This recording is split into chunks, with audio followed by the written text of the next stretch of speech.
Hey guys, I'm Anna, and today I'm going to show you how to fix Chase Bank app if it isn't letting you log into your Chase Bank account. It might be possible that you're not able to log into the Chase Bank app due to a connectivity issue. So first of all, you need to make sure you have a strong and stable internet connection. To do so, you need to do a quick test to check if your internet's working or not. Simply open up an app that runs on internet other than the Chase Bank app and check if it's working or not. You can also try switching from Wi-Fi to mobile data and vice versa. Doing this might help you log into your Chase Bank mobile app. This should fix the issue, but if it doesn't, then you need to make sure you're running the latest version of the app. Open up App Store on your device, and then tap on this search icon in the bottom right corner. Then search for the Chase Bank app.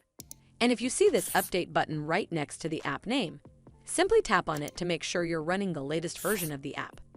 But if you still encounter this issue, then you need to clear App Cache.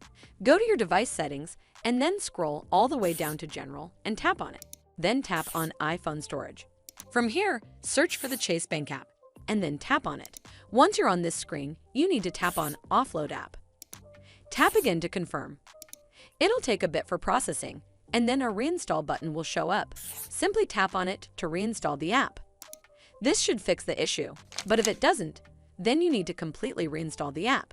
Follow the on-screen instructions to navigate all the way to the app page. Once you're on this screen, tap on Delete App to uninstall the app from your device. Once uninstalled, you need to open up App Store and then search for the Chase Bank app right over here in the search bar, and then click on this Get button to install it back on your device. Well, that's how you fix Chase Bank app if it isn't letting you log into your Chase Bank account.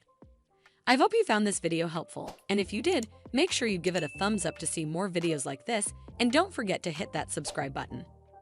We'll see you in the next one.